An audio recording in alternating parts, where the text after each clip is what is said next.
Good morning, Fort McMurray, Wood Buffalo, and the rest of the world. You've tuned in to the Mac City Morning Show. I am your host, Elliot Pierre, and we're going to start this episode off the same way we start every episode off, with a moment of gratitude.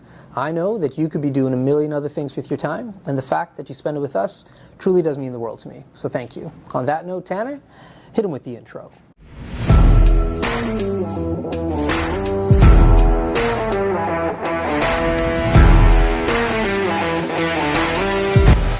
How's it going, you guys? It's Jake White, JJW, coming at you from Norrell Toyota in Fort McMurray. Just wanted to say hi and come on down, check the place out.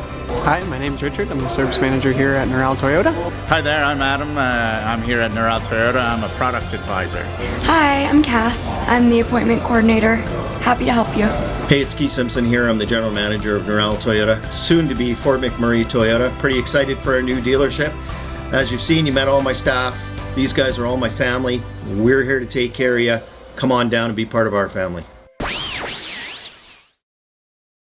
And we're back. Big shout out to Norrell Toyota, our title sponsor. Thank you for your ongoing support. We really do appreciate it. As you know, I don't introduce my guests because they can do a better job of that than myself. So on that note, sir, can you please tell everybody at home who you are and what you're about? Happy to. My name is Michael Seeger, and I'm the Vice President of Air Service and Commercial Development for the Fort McMurray Airport Authority. Very cool. Now, we had a conversation a few months ago, and so I'm just going to jump into it. You went on a very fun trip just a little while ago to see some very fast-moving cars. We did, yes. Yeah. Please explain. Tell me all about it. I've been waiting to talk to you because I wanted to hear about this trip. Yes, I did have the luxury to live out a childhood dream. I'm a big Formula One fan. Yeah. And a good friend of mine were able to go down to the Formula One in Austin, Texas. Right. And took in that race, the first Formula One race I've ever been able to go to live. Yeah, yeah. And it was an experience beyond anything I've been to before. It was incredible. And now I'm trying to talk my wife into going back with me next Yeah. time, So I've only, as a kid, played Formula One. My dad actually, he bought one of those old school desks that you'd have at school. Oh, okay. And so he got a steering wheel and a pedal. Oh, and he made clutch, one for you. And he made one for us. So I grew up playing Formula One and then the Nice. F1 series on Netflix. So I'm into it. But I've never been to one. So how does this work? Because they go fast. They do. And so are you just on one part of the track and you're just you just get to see them for that section? Yeah. Yeah? Well, kind of, it's very much like a concert where you decide in advance where you want to sit and where you want to be. If you just general admission, you can kind of float around and kind of find different places on the grass. Okay. We wanted to actually have a spot, so we booked seats in a grandstand. Okay. In one of the corner 12, which in Austin is one of the best corners. So we got an incredible view of the track, and because of the how close it is and tight it is, in the distance you can see them coming around and then back through. And, we had a straightaway into a corner, and it was incredible. Nice.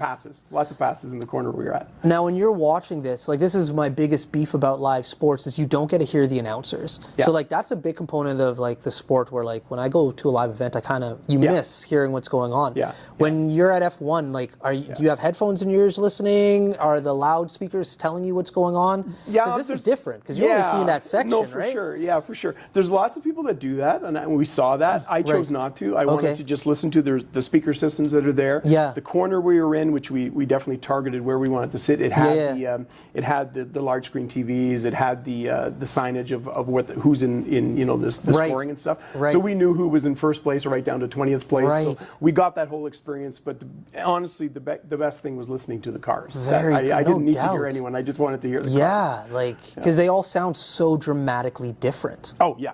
Yeah. The difference between the Ferrari versus the McLaren, Totally, it's to just the Aston Martin. Totally. Who won? Max Verstappen. Yeah. Nice. Yeah. He's not my driver, but I'm a Vettel fan, and this was Vettel's last year. But Max did very well. Okay. Yeah. Wow. Very cool. All right. I needed to talk to you about that right when I got here because I was so excited.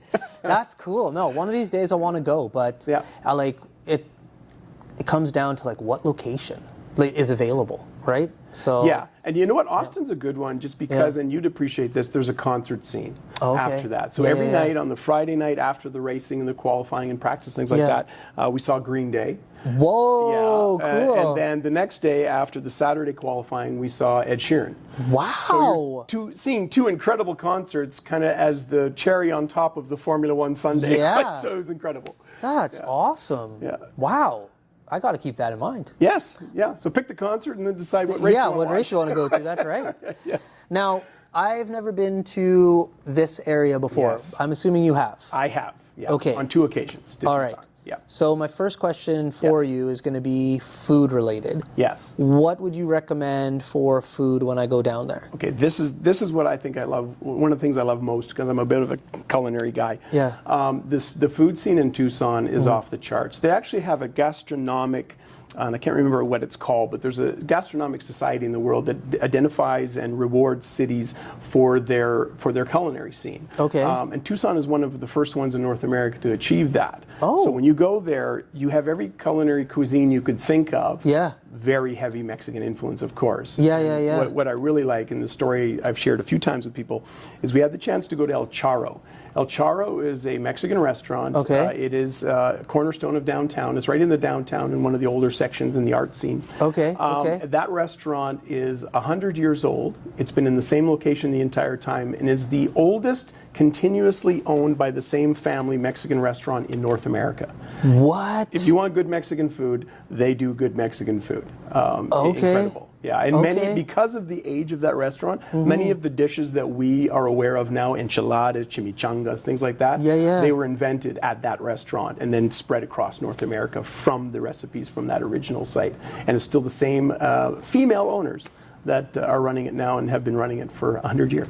Okay, well, I was picking or looking for a restaurant. I've never had real Mexican food before. El Charro. So El that, Charro. like, you just sold it. That's it. Okay. Yeah. Wow. Yeah. Okay.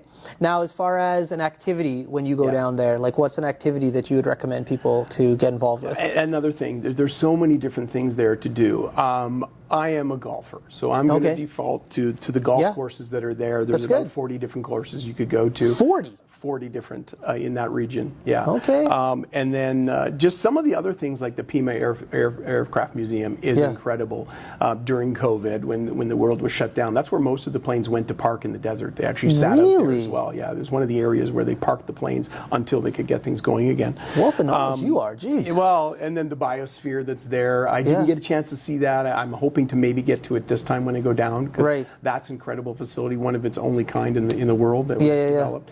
Yeah. And then the movie scene there is huge. Many of the westerns that you've seen that you don't realize were filmed in Tucson. Yeah. And Tucson really for us is a gateway. It's our new sun destination, which we're really excited about. But also Tucson represents a gateway to the Phoenix and the Mesas and Scottsdales that people know. Yeah.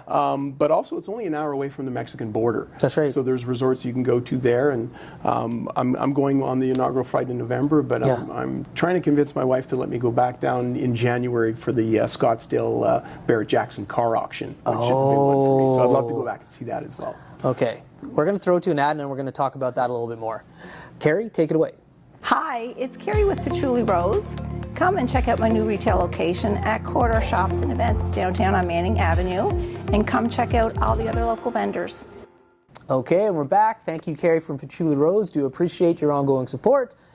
You like classic cars? I do. I love classic cars. Do you have a classic car? Do you have a dream that you're trying to get your wife to, like, hey? I've got a weird collection right now. Okay. I'm fortunate enough to finally have purchased a Porsche. So I have a Porsche Carrera 4S. What year? It's a 2003, so a little bit older one. But then I went real old school. My winter car, the Porsche is the summer car. That's right. Kind of the fun car. My winter car, actually, you're going to laugh, is a 1990 Mercedes-Benz 300 SE. So just an old boxy Mercedes. Nice. And I absolutely love it. So that's awesome. I think as I'm getting older, I'm avoiding all the tech. I don't want my car to drive for me. That's right. I want to feel the road and enjoy the car. So that's what I do. That's sweet. Yeah, like when I was dating my wife, I was like, hey, there's like a few things that I want as like I get older.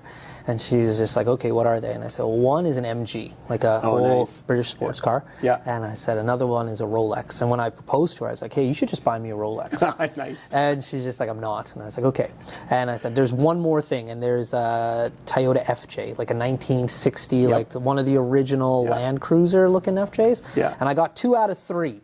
Okay. As of right now. Great. So, but during COVID, the prices of like the FJ literally just Yeah, they're starting to come down, so maybe you should go to Scottsdale to Barrett Jackson auction in January.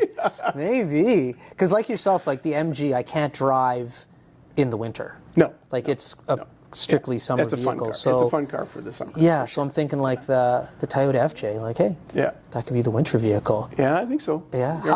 Have you been into cars for a long time? I always have been, actually. Yeah, I'd hate to admit that I've turned over cars a lot. Yeah. I just enjoy. I'll find something that I really like, and it may be obscure, but then I'll drive that for a few years, and then I'll trade it in and get something else. Yeah. Bit of a hobby. I'm not necessarily a mechanic, that's for sure. I'm relying on someone else to fix it when they break down. I wish I was more that way. But I think I learned it from my dad. My dad's been a car guy for his entire life, and used to do some racing and stuff as well years ago. And I picked up on that, and he's always had some cool stuff. So I have to imagine you're driving stick, or are you having paddles in the Porsche? Yeah, well, the Porsche's paddles. Yeah, the Porsche's paddles. How's that? Yeah. Like I love it.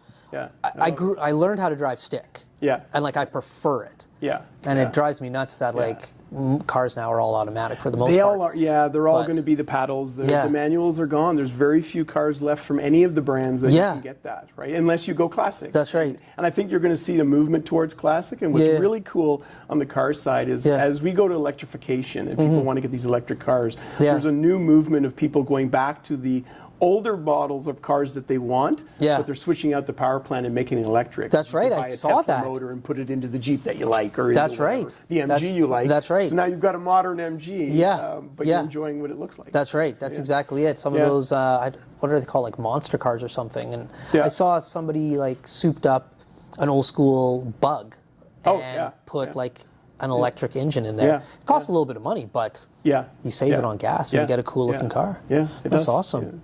Well, listen, that's really about it. Like, this is the show. That was awesome. Time flies. Thank you for coming on it. And I know like you were supposed to come before, and my bad, I wasn't there. Good. So thank you for rescheduling with me. But before I cut you loose, you get a shameless shout out or plug. So you have the mic, the camera, the lights. Have fun. Well, you know what? I've got to call out to my friends at the Fort McMurray Golf Club and the Misconal Golf Club. Okay. And tell them I expect them to be going to Tucson often to get on the golf courses there. There you go. Sweet. Appreciate the support. There you go. Well, thank you very much for coming on the show, and I can't wait to have you back again. So, Fort McMurray, Wood Buffalo, the rest of the world, that's been another episode of the Mac City Morning Show. Thank you so much for tuning in. It means the world to me. Big shout out to our title sponsor, Noral Toyota. Thank you for your ongoing support, as well as Carrie from Patchouli Rose. Hope everybody at home is having a great day, and we'll see you tomorrow. Peace. What a deadly old way to end another morning show. Later, boss. It's so ballistic!